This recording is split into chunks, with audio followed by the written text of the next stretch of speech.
काही दिवसांपूर्वी सुप्रीम कोर्टाच्या 3 न्यायाधीशांच्या खंडपीठानं प्रार्थना स्थळ कायदा म्हणजेच प्लेस ऑफ वर्शिप ऍक्ट संदर्भातील याचिकांची सुनावणी करण्यास सुरुवात केली। त्यामुळे मंदिर आणि मस्जिद संदर्भातील प्रकरणं पुन्हा चर्चेत आली। कोर्टात अशा प्रकारच्या 6 याचिका प्रलंबित आहेत। याच बाबत आज आपण माहिती घेणार आहोत। नमस्कार, मी प्रज्ञा आणि तुम्ही पाहत आहात आवाज मराठी। सुप्रीम कोर्टाने 2021 मध्ये सरकारला नोटीस बजावली होती। भारतीय जनता पक्षाचे अधिवक्ता अश्विनी कुमार उपाध्यायने 2020 मध्ये एक याचिका दाखल केली होती, ज्यामध्ये त्यांनी म्हटलं होतं, प्रार्थना स्थळ कायदा हा असा कायदा धर्मनिरपेक्षता आणि समानतेच्या मूल सिद्धांताच्या विरोधात आहे। त्यांच्या मते या कायद्याने हिंदूंना अधिक नुकसान होत आहे। या याचिकेचा विरोध करत जामियात उलेमाए हिंद, मार्क्सवादी कम्युनिस्ट पार्टी म्हणजेच माकपा आणि इतर काही आंदोलकांनी आपली याचिका दाखल केली होती। आता पाहूयात सुरुवातीपासून। आणि सुरुवात झाली 1991 च्या कायद्यानं।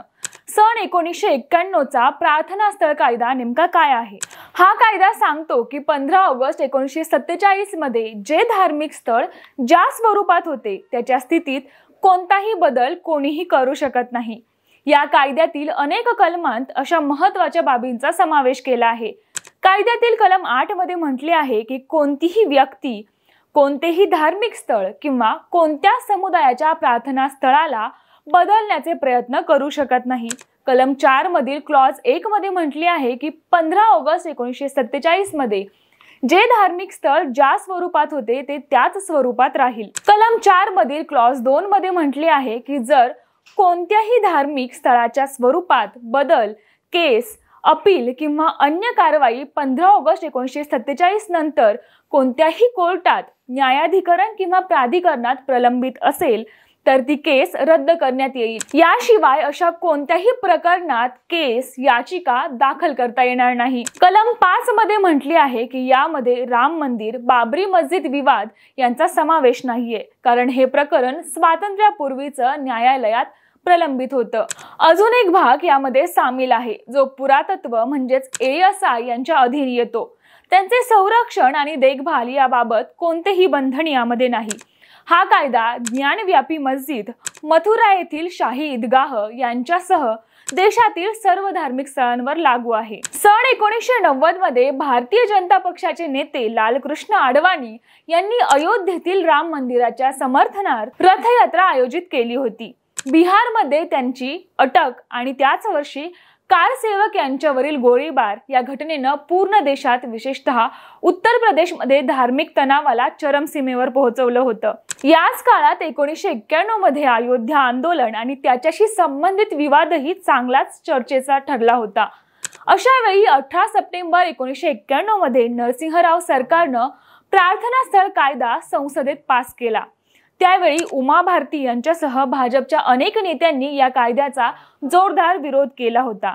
त्यांनी म्हटलं होतं की अशा प्रकारचा कायदा करून आम्ही अशा प्रकारच्या दुसऱ्या विवादित प्रकरणांकडे डोळेझाक करू शकत नाही। या काळात उत्तर प्रदेश, मध्य प्रदेश, राजस्थान आणि कर्नाटक सारख्या राज्यांमध्ये 16हून अधिक धार्मिक स्थळांची आणि स्मारकांची प्रकरणे समोर आली होती।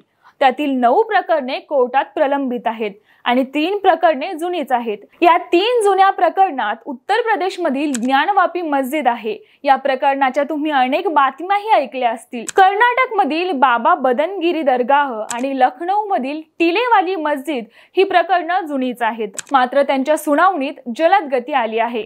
यांच्यासारखे 4 विवाद असे आहेत जे अजून कोर्टापर्यंत पोहोचलेच नाहीत। त्यात दिल्लीतील जामा मस्जिद, मध्य प्रदेशमधील विदिशा मिजा मंडळ, हैदराबादमधील चार मिनार आणि तेलंगणा वेवलवाडा मंदिर ही प्रकरणं अद्याप कोर्टापर्यंत पोहोचलीच नाहीत। यामध्ये प्रार्थना स्थळ कायदा 1991 ची भूमिका महत्त्वाची आहे। या प्रकरणात मंदिर, मस्जिद आणि स्मारक यावरून दावा करण्यात येत आहे। असं म्हटलं जातंय की यांना मंदिरांची तोडफोड करून बनवलं होतं, त्यामुळे त्यांना हिंदू समाजाकडे सोपवण्यात यावं। दुसरीकडे मुस्लिमांचं म्हणणं आहे की अशा प्रकारचे दावे हे प्रार्थना स्थळ कायदा 1991 च्या विरोधातील आहेत।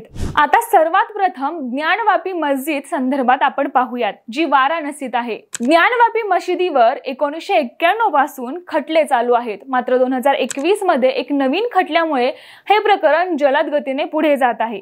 यामध्ये भगवान विश्वेश्वर यांच्या भक्तांनी 1991 मध्ये एक केस दाखल केली होती। त्यानंतर 2021 मध्ये 5 महिलांनी एक याचिका दाखल केली, ज्यामध्ये त्यांनी मंदिरात पूजा करण्याची परवानगी मागितली होती। यामध्ये त्यांनी म्हटले होते की या मस्जिदमध्ये माँ शृंगार गौरी, भगवान गणेश, भगवान हनुमान आणि अशा अनेक देवी देवतांच्या मूर्त्या आहेत, त्यांना सुरक्षित केलं जावं। याचिकाकर्त्यांचं म्हणणं आहे की मुघल शासक औरंगजेबानं मंदिरांची तोडफोड करून ही मस्जिद बांधली होती। वाराणसीमधील जिल्हा न्यायालयाच्या निकालानंतर फेब्रुवारी 2024 पासून मस्जिदमधील एका भागात पूजा सुद्धा सुरू करण्यात आली। 2023 मध्ये इलाहाबाद उच्च न्यायालयाने म्हटलं होतं की या याचिका प्रार्थना स्थळ कायद्याच्या विरोधात नाही। आता ही सर्व प्रकरणे न्यायालयात प्रलंबित आहेत। दुसरे प्रकरण आहे ते म्हणजे उत्तर शाही ईदगाह मस्जिद मथुरा, उत्तर प्रदेश येथील। काही लोकांचा दावा आहे की ही मस्जिद भगवान श्रीकृष्ण यांच्या जन्मस्थानी निर्माण केली आहे। 2020 मध्ये अधिवक्ता रंजन अग्निहोत्री यांच्या माध्यमातून एक याचिका दाखल करण्यात आली होती, ज्यामध्ये त्यांनी मशिदीला हटवण्याची मागणी केली होती। आता या प्रकरणाच्या 18 याचिका आहेत। ऑगस्ट 2024 मध्ये इलाहाबाद उच्च न्यायालयाने म्हटलं की याचिका प्रार्थना स्थळ कायदा 1991 च्या विरोधातील नाही। 2023 मध्ये उच्च न्यायालयाने एक कोर्ट कमिशनरना नियुक्त केलं होतं, जो मशिदीचा सर्वे करू शकतो, परंतु 2024 मध्ये न्यायालयाने यावर स्थगिती आणली, जी आज तागायत लागू आहे। तिसरं प्रकरण आहे अजमेर शरीफ दर्गा, जो राजस्थानमध्ये आहे। राजस्थानमधील अजमेर शहरात सुफी संत ख्वाजा मोइनुद्दीन चिश्ती यांच्या दर्ग्यावर यावर्षी हिंदू सेनेचे राष्ट्रीय अध्यक्ष विष्णू गुप्ताने अजमेरमधील एका स्थानिक न्यायालयात एक याचिका दाखल केली। त्यांचा दावा आहे की दर्ग्याच्या खाली एक शिव मंदिर आहे। आपल्या याचिकेत विष्णू गुप्ताने तिथे भारतीय पुरातत्व सर्वेक्षण यांना सर्वे करण्याची मागणी केली आणि म्हटलं आहे की दर्ग्याच्या जागेवर पुन्हा मंदिर निर्माण झालं पाहिजे। अजमेर वेस्ट मधील सिव्हिल न्यायाधीश मनमोहन चंदेल यांच्या पीठानं याचिकेवर सुनावणी करताना 27 नोव्हेंबर रोजी अल्पसंख्याक प्रकरणातील मंत्रालय, दरगाह कमिटी आणि भारतीय पुरातत्व सर्वेक्षण समितीला नोटीस बजावली। त्याची पुढील सुनावणी 20 डिसेंबर रोजी होणार आहे। चौथं प्रकरण जामा मस्जिद संबल म्हणजेच उत्तर प्रदेश मधील आहे। काही दिवसांपासूनच हा खटला खूपच चर्चित आहे। वकील विष्णू शंकर जैन यांनी नोव्हेंबर 2024 मध्ये एका याचिकेत म्हटलं आहे की संबल मधील जामा मस्जिद श्री हरिहर मंदिराला तोडून निर्माण करण्यात आली आहे। यानंतर कोर्टाने एका आयुक्ताची नेमणूक करून सर्वे केला। त्या सर्वेचा अहवाल न्यायालयात दाखल करण्यात आला। सुप्रीम कोर्टात सुद्धा याची अपील अद्याप प्रलंबित आहे। 29 नोव्हेंबरच्या सुनावणीत सर्वोच्च न्यायालयाने म्हटले आहे की सर्वेनंतर या अहवालाला सीलबंद ठेवले जावे आणि उच्च न्यायालयाच्या परवानगीशिवाय पुढे काहीही करू नये। पाचवे प्रकरण दिल्लीतील कुतुब मिनारशी संबंधित आहे। येथे स्थित असणाऱ्या कोवातुल इस्लाम मस्जिद संदर्भात विवाद आहे। दावा केला जात आहे की ही मस्जिद हिंदूंच्या अनेक देवी देवतांच्या मंदिरांना तोडून निर्माण करण्यात आली। 2021 मध्ये कोर्टात याबाबत याचिका दाखल करण्यात आली होती, ज्याला कोर्टाने रद्द केलं आणि म्हटलं की इतिहासाच्या चुकांमुळे वर्तमान मधील शांतीभंग केली जाऊ शकत नाही। सहावं प्रकरण आहे उत्तर प्रदेश जौनपूर मधील अटाला मशिदीचं। यामध्ये दावा केला जात आहे की अटाला देवी मंदिर तोडून तिथे या मशिदीची निर्मिती करण्यात आली। या प्रकरणी सुन्नी वक्फ बोर्डने विरोध दर्शवला होता। तेव्हा न्यायाधीशांनी म्हटलं होतं की जेव्हा ज्ञानव्यापी आणि मथुराची केस ऐकली जाऊ शकते तर ही सुद्धा केस ऐकली जाऊ शकते। सध्या प्रकरण कोर्टात विचाराधीन आहे। सातवे प्रकरण आहे कर्नाटक मधील मेंगलुरू येथील जुम्मा मशिदीच्या विवादाचं। दावा आहे की या मशिदीच्या खाली मंदिर आहे। अवशेष आणि मूर्त्या आजही तेथे सापडल्या आहेत। दावा करणाऱ्यांची मागणी आहे की खोदकाम करून याची पुरातत्व खात्याकडून सर्वेक्षण व्हावं। हेही प्रकरण सध्या कोर्टात विचाराधीन आहे। आठवे प्रकरण आहे मध्य प्रदेश मधील धार येथील। इथे भोजशाला मध्ये असाच एक विवाद आहे।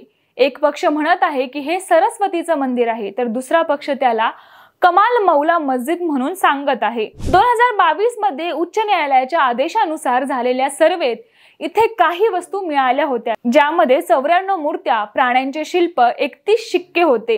सध्या हे प्रकरण सर्वोच्च न्यायालयात विचाराधीन आहे। 9वे प्रकरण आहे उत्तर प्रदेश मधील बदायूं मधील। इतिहासकारांच्या मते येथील मशिदीची निर्मिती 13व्या शतकात शमशुद्दीन इल्तमश याने केली होती। 2022 मध्ये दावा करण्यात आला की ही मस्जिद निळकंठ महादेव मंदिराची तोडफोड करून निर्माण करण्यात आली। हे प्रकरण सुद्धा सध्या कोर्टात विचाराधीनच आहे। असाच एक दावा फतेपूर शिकडी येथील जामा मस्जिद संदर्भात देखील आहे। तिथे दावा केला जातो की येथे कामाख्या देवीचे मंदिर आहे। हा जो खटला आहे तो सुन्नी सेंट्रल वक्फ बोर्ड आणि मस्जिद प्रबंधन समिती मिळून लढत आहेत। हेही प्रकरण न्यायालयात आहे। या सगळ्या प्रकरणावर सरन्यायाधीश संजीव खन्ना यांच्या खंडपीठासमोर सुनावणी पार पडली। यावेळी संजीव खन्ना यांनी या प्रकरणाच्या पुढील सुनावणीपर्यंत मंदिर मशिदींबाबतचा नवा कोणताही खटला कोणत्याही कोर्टात दाखल केला जाणार नाही असे निर्देश दिले आहेत। बाकी इतिहासातील गोष्टींमुळे भविष्यात संघर्ष होणार नाही याची काळजी आपण घेतलीच पाहिजे। याबद्दल तुमचं काय मत आहे कमेंट करून नक्की कळवा आणि अशाच माहितीपूर्ण व्हिडिओसाठी पाहत राहा आवाज मराठी। धन्यवाद।